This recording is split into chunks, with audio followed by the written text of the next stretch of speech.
magaalada Dhahar ee xarunta gobolka Highland waxaa si weyn loogu soo dhaweeyay musharax madaxweynaha Puntland General Asad Cismaan Cabdillaahi oo halkaasi gaaray waxaana uu shacabka halkaasi kala hadlay qorshayaashiisa siyaasadeed sida uu warkani kaga soo diray magaalada Dhahar wariyahayaga Axmed Maxamed Faarax Asad Cismaan Cabdillaahi murashaxa xilka madaxweyne doorashada dawladda Puntland ee sanadda 2019 iyo wafdi uu hogaaminayo ayaa si diiran loogu soo dhaweeyay degmada Dhahar ee xarunta gobolka Highland iyadoo dadweynaha degmada Dhahar aanay u kala harin soo dhaweynta murashaxa iyo wafdigiisa maamulka gobolka kan degmada Dhahar iyo qaar ka mid ah maamulada degmooyinka kale ee gobolka Highland ayaa iyaguna qayb ka ahaa soo dhaweynta suldaanka guud ee gobolka Highland Sultan Maxamed Sultan Cabdillaahi iyo caaqil Sharmaarke caaqil Warsame ayaa ugu horeyn ka hadlay goobta soo dhaweynta General Asad Cismaan iyo wafdiga aad hogaaminaysid baa ku soo dhawaada gobolkan Highland ku soo dhawaada gacmo furan iyo waji furan baan idinku soo dhaweynaynaa sida aad dadweynaha kala duwan ee degmooyinka kala duwan ee gobolka ka wada yimi aad ka aragtaan waxaan idin leenahay gobolkiinni dhulkiinni dadkiinni ciidiinni ku soo dhawaada marka labaad musharax madaxweyne General Asad waxaan filayaa inaanu sharaxaad badan u baahnayn waayo waa janan soo shaqeeyay Puntland si fiican ay u wada garanayso shaqadiisa oo ay aad u garanayso runtii barasho aan idin baro iyo sharaxaad uma baahna waxa weeye gacmo furan baan idinku soo dhaweynaynaa waxba hadalka badin mayno maanta hadalku waa iska soo dhaweyn iyo isu marxabayn waxaan leenahay mudane madaxweyne ku soo dhawow magaaladaadii dadkaadii bulshadaadii oo ku jecel annagu haddee odayaal baanu nahay oo cod ma bixinna waa kuu ducaynaynaa waxaanu leenahay ilaahay kugu guuleeyo waxa kale oo ka hadlay waxgarad odayaal dhalinyaro iyo haween oo iyaguna hadallo soo dhaweyn ah ka jeediyay goobta qaar ka mid ah wafdiga murashaxa ayaa iyaguna uga mahad celiyay bulshada reer Dhahar iyo guud ahaan gobolka Highland sida ay ugu istaageen soo dhaweynta murashaxa iyo wafdigiisa mar saddexaad waxaan ku soo dhawow gobolkaagii degmadaadii dadkaagii waad aragtaa bay la tahay reer Dhahar maanta inaanay ku kala harin wanaag iyo muxubbi iyo kalgacal ay ku qaban darteed mustaqbalka madaxweynaha insha Allah way ku rajeynayaan guul bay ku leeyihiin guul insha Allah ta'ala السلام عليكم ورحمة الله وبركاته. مشرح وقت adag oo duruufi ka jiro gobolka Highland gaar ahaan degmadiisa Shuban jiro buruntii isaga iyo tiimkiisu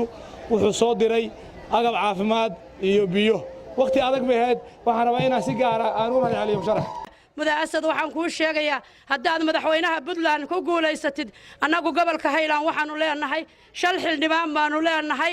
ciyaar shanta xildhibaan ku bixi mayno madaxtooyada waxaanu doonaynaa inaanu ku yeelano xubno waxaan rabaa runtii hadal badan meesha kuma jiro reer Highlandow Asad maanta wada ogtiin waa nima taqaaniin waa inaan dhalinyaro ah oo maanta waxaan rabnaa dhalinyarada inaan tijaabino waa nin dal joog ah oo waxaan rabnaa dal joogta inaan tijaabino waa nin maxaan ku raadayay janan ah oo waxaan rabnaa janannimada inaan tijaabino waa nin xogogaal ah oo waxaan rabnaa xogogaalka inaan tijaabino caruurta iyo odayaasha iyo dhalinyarada iyo haweenku waa wada garanayeen maxaanuba u sheegnaa marka oo u bandhignaaba waana nin isagana waxaanu u keennay annagu u doorannay oo inta aan uga soo qaay 4 goor Mareykan uga soo noqday de waa dhakhtar caruureed oo kale caruurtu ma hadasho dhulkuna waa la mid oo ma hadlo moogta laakiin ay ku baahday bila dhowraba loo fadhiyay bandho iyo doode baran degenay tashiga boganay xeshiise birlab janana baan soo xuliyo barida cadahe beresadantii waa asade bixiya sawdkeeno codiyo doorashadu aragti weeyaan ogaal baa marxaati leh garba loo islaan yahay Asad weeye gabaygaygu iyo ololihiisii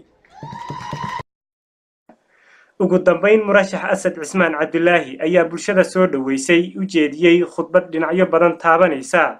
isagoo ugu horeyn bulshada reer Dhahar uga mahad celiyay sida ballaaran ee ay u soo dhaweeyeen isla markaasna sheegay waxqabadkiisa ku aadan degmada Dhahar iyo guud ahaan gobolka Highland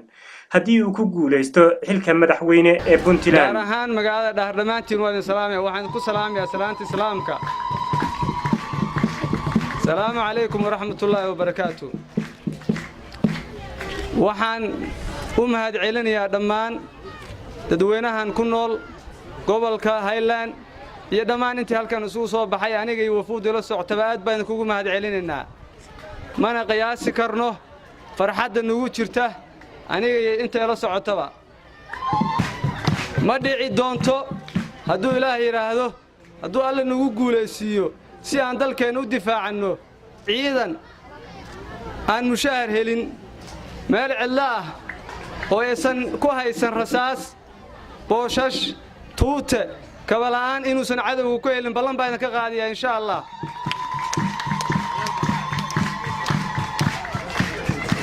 waxaan kaloo ballan qaadayaa haddaan ku wada guuleysano xilkan in magaalooyinka Puntland ay wada yeelan doonaan booliis leh tayo fiican oo hirgeliya nabadgelyada magaalooyinka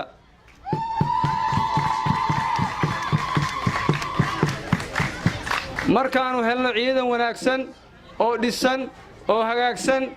baan annaguna difaac sameyn karnaa oo cadow iska cilin karnaa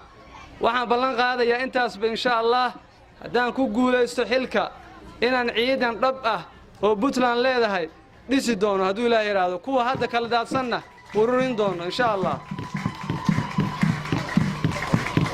waxaan rabaa inaan iyadana mar labaad idin sheego barnaamijkeena labaad oo ah dawladnimo waxaan ognahay kulligeen waxaan deeqi karaa oo har noo noqon karaa waa dawladnimada wax kale miyana deeqi karaa dawladnimana deeqi karta sharaf noo yeeli karta Soomaali mideyn karta iska jecelisin karta dawladnimada maxay u baahan tahay cadaalad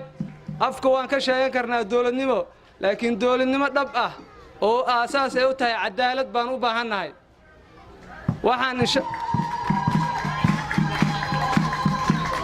insha Allah haddaan ku guuleysano xilka dawladnimo dhab ah baa waxay ka hirgeli doontaa deegaanada Puntland dawladnimadaas waxay ka fargaran doontaa ama ay masiirkooda sixi doontaa dhammaan baahiyaha shacabka ay qabaan ee kow ka tahay waxbarashada caafimaadka biyaha korontada wadooyinka waxaasoo dhan dawladnimo hirgelin karta insha Allah Axmed Maxamed warbaahinta dawladda Puntland Dahar